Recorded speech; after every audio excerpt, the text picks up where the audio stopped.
চীনে এমন এক ভেড়া যাকে ছুঁলেই সে মরে যাওয়ার অভিনয় করে, আর এই অভিনয়ে তার দাম উঠেছে বাংলাদেশি টাকায় প্রায় 23 লাখ টাকা। ঘটনাটি উত্তর পশ্চিম চীনের নিংশিয়া অঞ্চলের। এখানেই জন্মমাত্র 10 দিনের এক ভেড়া এখন নেট দুনিয়ায় আলোচনার কেন্দ্রবিন্দু। ভেড়াটির নাম ইয়াং রৌচুয়ান, অর্থাৎ ভেড়ার কাবাব। মালিক স্থানীয় কৃষক জিন। ভেড়াটির সবচেয়ে বড় বিশেষত্ব, প্রাপ্তবয়স্ক কেউ কাছে এলেই সে হঠাৎ মাটিতে লুটিয়ে পড়ে। কিন্তু আশ্চর্যের বিষয়, শিশুদের ক্ষেত্রে এই ভেড়া পুরোপুরি ভিন্ন। শিশুদের দেখলে সে দৌড়দৌড়ি করে, খেলাধুলা করে এবং অত্যন্ত কোমল আচরণ করে। জিন যখন 4টি নবজাতক ভেড়া বাজারে বিক্রি করতে যান, অন্য 3টি ভেড়া বিক্রি হয় স্বাভাবিক দামে, প্রতি ভেড়া 420 ইউয়ানে। কিন্তু এই ভেড়াটি মরার অভিনয় করায় অনেকে একে অসুস্থ ভেবে কিনতেই চাননি।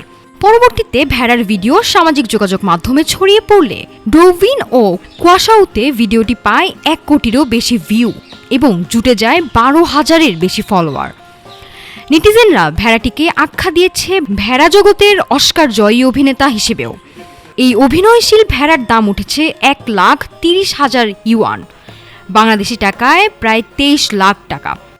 তবে মালিক জিন জানিয়ে দিয়েছেন ভেড়াটি বিক্রির কোনো পরিকল্পনা নেই তার, বরং এই ভেড়ার জনপ্রিয়তাকে কাজে লাগিয়ে নিংশিয়ার স্থানীয় ভেড়ার মাংস, উলফবেরি ও ঐতিহ্যবাহী চায়ের প্রচার করতে চান তিনি। একটি ভেড়ার অভিনয়ই এখন আন্তর্জাতিক আলোচনায় চীনের স্থানীয় কৃষি। নাফিসা সামিয়া, ঢাকা টুডে।